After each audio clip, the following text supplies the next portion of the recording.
We're having a conversation with Nihal Taharia, who is a machine learning engineer at Sony. After his BTech, he had a 1 year career gap as he was preparing for GATE examination. With that, he still managed to got a job as a data scientist, and then eventually, right now, he's working in Sony as a machine learning engineer, solving some cool problems. Towards the end of the video, we will talk about if you yourself are having a career gap after graduation or after working in industry for some years. People take career break because of social situation, health issues, and so on. So we'll discuss some of the strategies that you can use to handle that career break in your resume and during the interview towards the end of the video. So let's get started. Nihal, thank you very much for spending time for this conversation. Let's talk about your current role at Sony. Just give us an understanding on what do you do at Sony at right now. Sure, Dhaval. Thank you so much for having me on your channel. And I have seen your videos, and these are really interesting and educational videos. So, yeah, I'll start off by speaking a little bit about my work. So, currently, I work as a deep learning engineer at Sony. I work majorly with image analytics as well as with the video feed data. And I'm also a part of, a core research and development team, which where we focus on product development. Wonderful. I'm really glad to know that you're doing such an awesome work at Sony, being a machine learning engineer, which is kind of very hot career role nowadays. Now, when we are talking on a phone, you mentioned to me that you had a career gap. So let's discuss when was the career gap, and despite career gap, you came all this way to Sony working as a deep learning engineer, which is quite inspirational. So let's discuss about that career gap a little bit. Sure, sure. So I graduated in 2017, and at that time I had in 2018 I started working as a data scientist. So this was like my career gap from 2017 to 2018, and this was actually because I actually started preparing for the GATE examination, but the GATE examination didn't went well as I actually thought it to be. And then like up until that point, I had some sort of a portfolio. I have built some sort of portfolio. I have done some projects because of which I was able to make the transition as well. Like, Nice. And your graduation, was it a BTech in computer science or what was it? yes, it was a BTech in computer science. I see. I see many students after BTech computer science, they start preparing for GRE, GATE, UPSC, different kind of exams. And sometimes they dedicate 1 or 2 year. And after that, let's say if you don't get a success in that exam, many people have this inferiority complex that now I have a career gap. What am I going to do? But in your case, I think let's discuss what did you do during that time period. You were of course preparing for GATE examination, but in parallel, were you learning all these data science technologies as well? Yes. So basically, I think in the same year, the Andrew NG has released deep learning specialization. So that was really a great source for me to learn, about new technology, which from where like I learned a lot of things. And that was one place, Coursera and Andrew NG deep learning specialization. Another place was like Kaggle. Don't used to compete a lot because I was not very confident that and it's kind of demotivating that if you see that a lot of folks are getting ranks, but at the same time you are not even able to push it into like some good place. But at the same time, that is why I changed approach slightly, my mindset slightly, so that I was using that for just for the learning purpose, not for competing purpose. So that was the shift in mindset that I had at that point of time, where I focused my part on learning. I used to learn about different feature engineering techniques from the so basically one of the good part from the Kaggle is like the discussion forum as well as the top kernels. Now they have actually changed the terminology to code, but at that point of time they used to call it kernel. So kernels are like really good place where you can find out the approaches from the top data scientist. So there I used to get lots of feature engineering ideas, both with respect to NLP as well as with the computer vision. So that was my major source of learning, like these two. And I also compete in like analytics with the competitions as well, like couple of competitions. So like these were the places I majorly, get my knowledge from. I'm glad you mentioned that because many people view Kaggle as a competition platform, but more than competition platform, it is a learning platform. You not only get access to data sets, but when you look at code, as you mentioned, there is a upward downward feature as well, right? Like similar to Stack Overflow.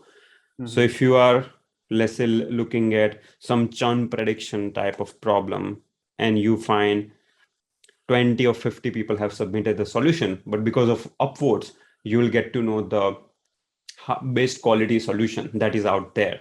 And that gives you a lot of idea, a lot of tips on how you solve a given problem. So looking at Kaggle as a learning platform is going to be very helpful for anyone who is preparing for data science career. Yes, All definitely. right. Now, after 1 year gap, you realize, okay, gate examination, your plan around that didn't work out well. But during that time period, you have learned data science a little bit by going through those courses.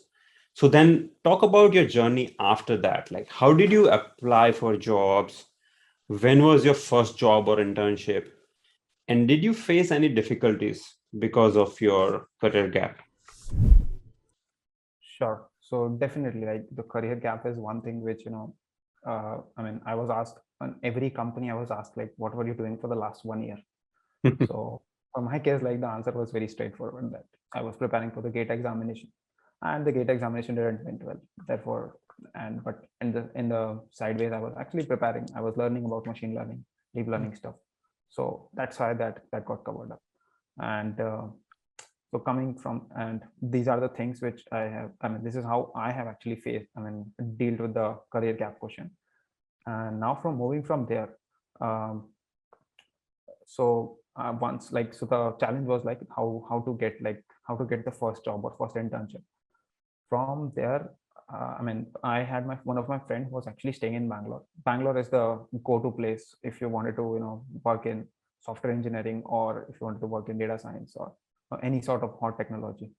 So in India, Bangalore is your go-to place. So one of my friend was actually there for about a year. So I talked to him. I used to talk to him a lot about like what's going on there, what's the market scenario for the job, and like how you are dealing with your, because he was also like same year pass out, and he was also trying to find a job in the same way. So I talked to him, and I from there he suggested me actually one Facebook group, which is BJS, Bangalore Job Seekers. So I started out I started applying on that. I just joined that group, and I started seeing like a couple of posts regarding the internships. From there I applied for the first internship. At that point of time, I was sitting in at my hometown, which is 2000 kilometers away from Bangalore. Mm, And I just don't want to go like without having any sort of backup just to the Bangalore, because I don't want to be dependent a lot on the parents at that point mm, of time.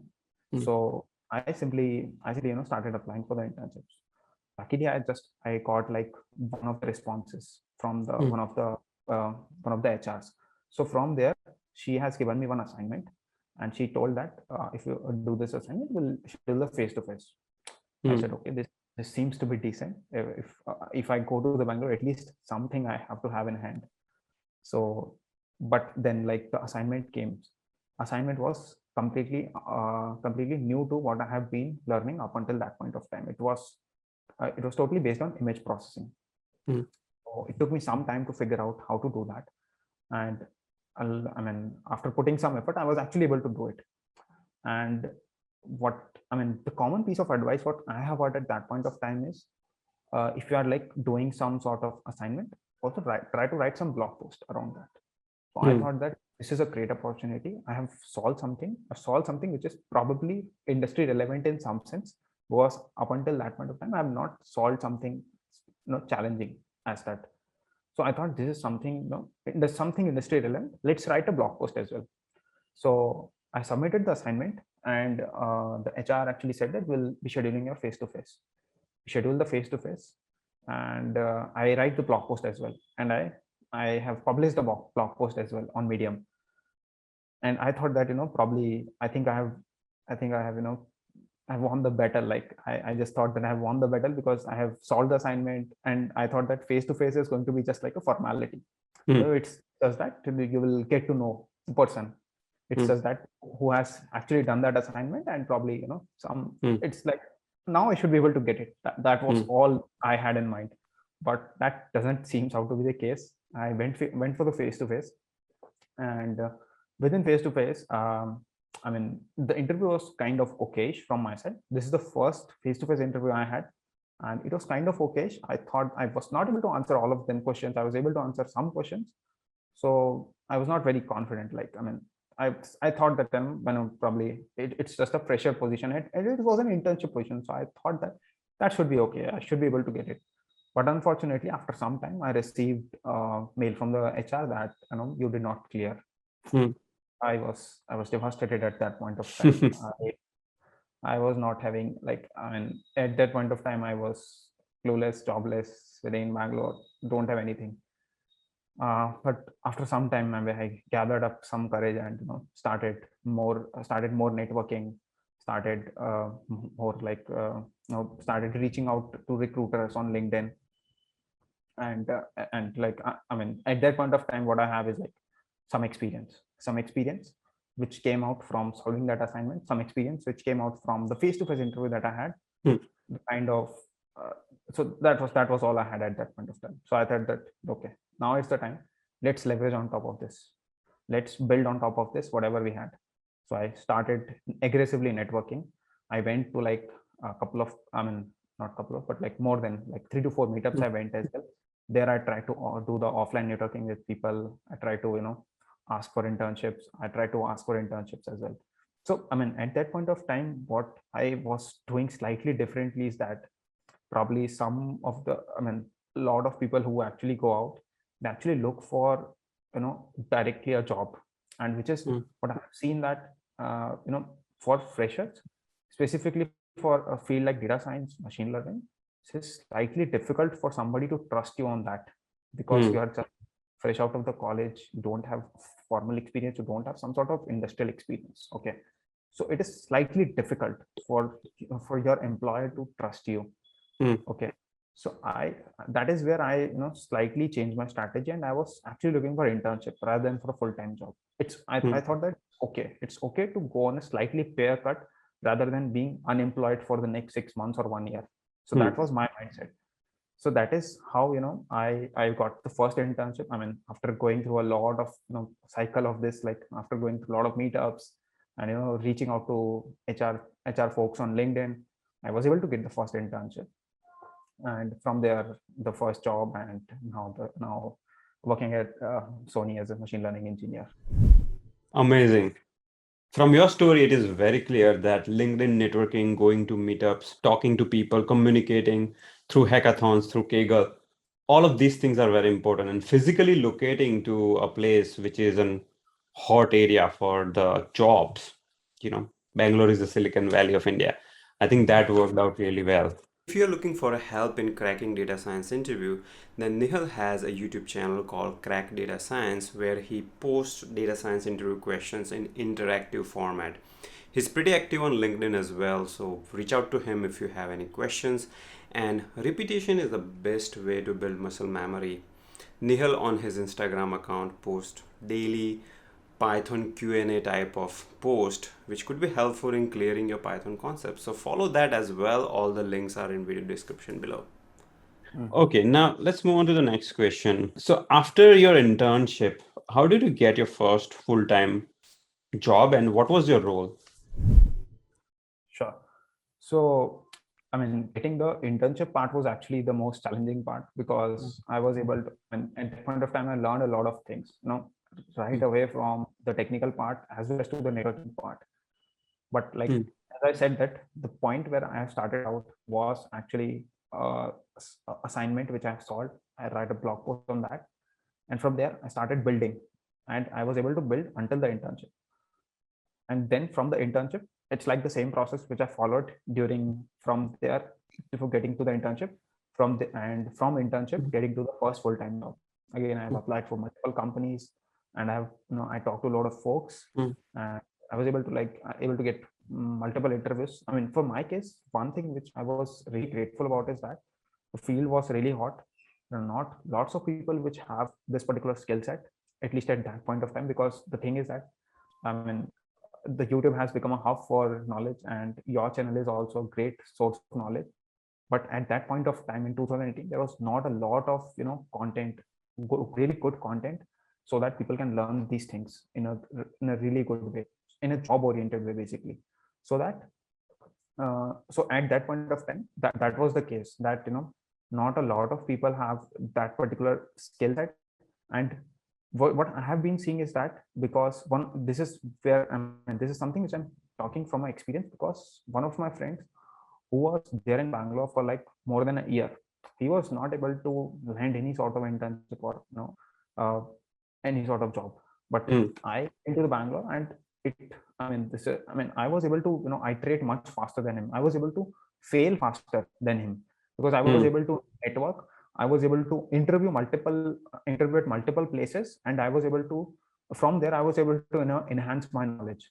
So that was good part about me, and thereby I built my knowledge, and I was able to and that's how I was able to get the first job. And yeah, so Was coming it to in the the was it in the same company or different one? yes, it was a different company. It was Switch On, which is an IoT based startup. Huh. And in 2000, I think 19, yeah, 2019, we have also raised like 1 million seed funding. So Switch On basically is an IoT based startup. We have, I mean, we have basically two capabilities. One is like the sensor based capabilities, and second one is the vision based capabilities. Hmm. So sensor basically does is like, what sensor does is they collect vibration data from different machines, Hmm. and from there we kind of try to build um, you know like the complete health of a health of a device. Is what I can say, like health of a device, so that you can say that whether this device is having some sort of anomalous behavior, or is it like is it like not behaving normally. There is some sort of fault that may happen. So this is what we try to do with the sensor data that we are fetching from the machines. And second And one is the vision capabilities. so your role was data scientist or machine learning engineer? So I mean, so frankly speaking, at that point of time, the role was like kind of mixed up. It's the Hmm. data science and the machine learning part was like kind of mixed up. So Hmm. even though the official title was data scientist, but I used to work core with core deep learning application and core deep learning algorithms only. Nice. That's actually good for you because you got to learn so many cool things, because IoT plus AI and data science is usually considered to be a very hot skill in the market. All right. Now, since you have gone through this career gap and now you built a successful career at Sony as a deep learning engineer, how can one stay motivated during career gap based on your experience? Let's say if someone who is listening right now, they are having career gap, how do they stay motivated and how do they handle the career gap when they interview, when they write resume and so on? Sure. I think I would take like two categories. Hmm. One is where people have career gap just right after the college, Hmm. and one where people have career gap once after working like a couple of years, or they Hmm. have to left their job because of some sort of XYZ reasons. So I think I'll cover both of these categories. First one is like mine category, where I have career gap because I was preparing for gate examination, Hmm. and there I have dealt with that part. And yeah, so for my case, like as we have already covered, like how I was able to make the transition part by going through. So I think one common case, one common thing which I would suggest is that, as is something what I also did, which is something I kind of go on a pay cut, which is it's rather good to be on a 30% pay cut rather than being unemployed for the next 6 months. That's what I said. Hmm. Mm-hmm. So this is something which I would suggest both to the freshers. So because so see, one case is that which is for me, which was I was fresher, so I was looking for an internship. The another case, which is that people who have worked for a couple of years and they have then they have they are trying to again come back to industry after probably 3 to 4 years of career gap. Many In that, times, women, for example, they have kids. They want to raise kids, so they take a break. Women and men also, right? They want to focus on their kids, or sometimes people have health situation. People have different type of situation, and because of that reason, they take a career break. And I always tell to those folks that it's okay to have a career break. Life have different priorities. But yeah, so I think you're talking about such folks. So yeah, what's your advice to folks like that? definitely. So I mean, of course, life hits you hard at times and you really do not know how to respond to that. And, the priorities change. So definitely job is definitely one priority, but you'll have to pick up the other priorities at times. So coming back to how you can actually take it. So for freshers, as what I have done like at my time is that I was actually looking for internship rather than for an actual job, because I don't have any sort of experience, no, Mm, any sort of experience even in form of internship. So I actually start looking for internship, and at times I got mm, certain responses from recruiters that you are not, I mean, you are not a college student, why you are looking for an internship. So I said that mm, I actually don't have formal experience in this field, so I'm actually looking to get first hands-on experience on this, and then I would as as the employer actually looks and recognize the skills, then I'm actually looking for a longer term full-time commitment with the company as well. mm, That's what I used to say. mm, And if I have to speak for the folks who are having like couple of years of experience, in that case what I would suggest is that don't try to apply. For example, I'll consider like I'll give an example, probably that would be better. For example, if somebody has a couple of years of experience in web development, mm, probably they should not look, because see, I mean, the practical part is that HRs and recruiters get like thousands of applications. mm, It's very easy for them to reject your application if you have a career gap. they mm, it it becomes slightly easier from their job, I mean, for their job to kind of reject applications because they're getting lots of applications. huh, Okay, so in that case what you can actually try to do is, instead of applying for a web developer position which requires 2 to 3 years of experience, probably mm, apply for a position where they might be requiring some sort of fresher position, or probably 1 to 2 year of experience, probably slightly lower than what you have currently. Okay, mm, mm. in that case probably you'll have an upper end in those set of applications. Got it. This is what I my recommendation is going to be like. Yeah, that's a nice tip actually. One concern people might have is if they go for like fresher or junior type of role. Let's say someone has 7 years of web or let's say .NET developer experience. Now they have a career gap of 2 years. Now they want to learn data science. So I think in that case, they can of course go for data science junior or fresher position. They will of course take some salary cut, but then they can work in the field where they want to work. But if they want to resume their career back in the same, let's say .NET or web, I don't think there should be much of an issue because they already have that experience. Correct? I think logical way to go about this kind of career gap is that first they should actually try to get try to get job in their specific domain. If they are having a career gap, probably Hmm. I would say that they should try to learn what they are. I mean, they should try to get the job what they are really good at. If they have a 7 year of experience in .NET, it's good that they pick up a job Hmm. which requires core set of expertise as .NET, and from there they can actually add data science into their career. This is how I think is going to be a logical step to go about that. Yes. Also, I would suggest sticking to domain. So let's say if you're moving from .NET to data science, but your 7 years of .NET experience is in healthcare, now Hmm. try to become data scientist in healthcare domain. because that way you are leveraging your 7 years of healthcare domain, because domain knowledge is very, very important for data scientist or in general any data science career role. So yeah, you can leverage your experience as much as you can. And career gap, my personal advice is like, be honest about it. You don't have to be shy about it. Yeah, you had a career gap, you had a career gap. Everyone has a situation in their life, nothing wrong. But you can always mention that during this career gap, although I was taking care of my family, health issues, whatever, I was also learning in parallel. YouTube, all these e-learning platforms, I was learning and just show some projects, portfolios. So that would be very beneficial. All right. Let's move on to the next question, which is the last question actually. Do you have any tips for someone who is applying as a machine learning engineer or data scientist? I'm talking about interview tips. And let's talk about your YouTube channel as well a little bit. Sure, sure.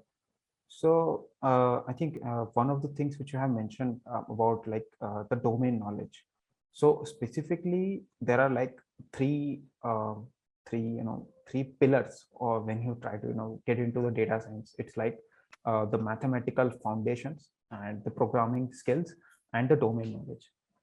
Something where experienced people have more hand is that they have good domain knowledge, whatever their domain is, like whatever they have been working for the last 7 to 10 years, they can leverage that domain knowledge very easily.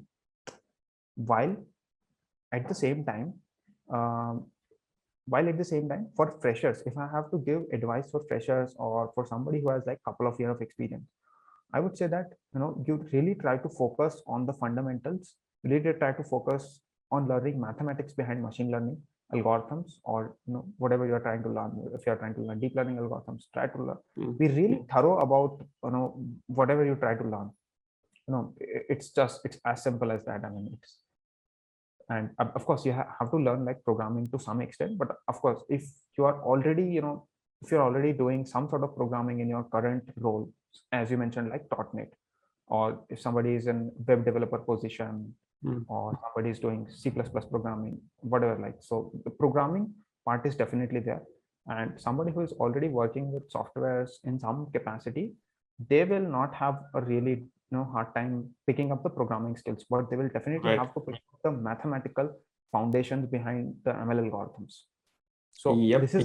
this is where I see that a lot of candidates actually struggle about this part. That so the problem is that, I mean, I would not say that is a problem, but I mean, in industry you don't get the solution done by writing a dot fit or dot predict method. Yeah, That's the thing. So that's true. but the problem which has actually arisen because of simplifying the ML algorithms with the help of scikit-learn and TensorFlow is that people really get an illusion about things that if they know how to run dot fit or dot predict, they have an hands-on experience, and they can actually build ML systems, but that's not the reality. You said it very right. Math and statistics fundamentals needs to be clear.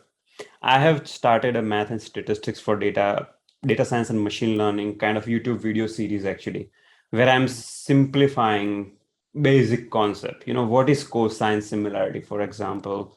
Sometimes people don't know what is the use of logarithm really. So I've started a very basic tutorial series, which even a sixth standard student can understand it easily. So I'm going to provide a link of that. And I'm actively building that series because this is what I realized, that there was a demand of getting this math and statistics fundamentals clear, because once you have your base clear, learning those frameworks, TensorFlow, deep learning, that's easy. You can Google and find out the syntax. All right, awesome. Definitely. Do you have any last remarks to share, Nihal? So yeah, I mean, as I would also said that I mean, the videos which I have actually put up on the YouTube channel also actually covers in details, in depth, about the mathematical foundations which are actually required for you to you know understand the problem statement, and you will be able to implement them, not just the by implementing, I don't mean the dot fit or dot predict. You will be able to understand about the problem statement. You'll be able to understand about the data, what exactly your data is trying to tell you, the story behind the data. That part you will be able to understand really well only if you understand the mathematics behind the ML algorithms. So in my channel also, I try to cover things in that aspect only, so that you'll be able to understand the fundamental mathematics behind the ML algorithms, and from there you will have a mindset so that you can actually solve real world problems. Very good. Check out the video description below. I have a link of Nihal's YouTube channel. He's working in Sony, deep learning engineer. He's solving real life problems. So he knows what he's talking about. Watch his videos for your math and states fundamentals. Nihal, thank you very much for this conversation. And yeah, like thanks for spending time for this amazing talk. Thank you so much, Dhawal. And I also really enjoy watching your videos. So please keep making them, keep making good videos, and yeah. I'm trying my best. Thank you. Bye.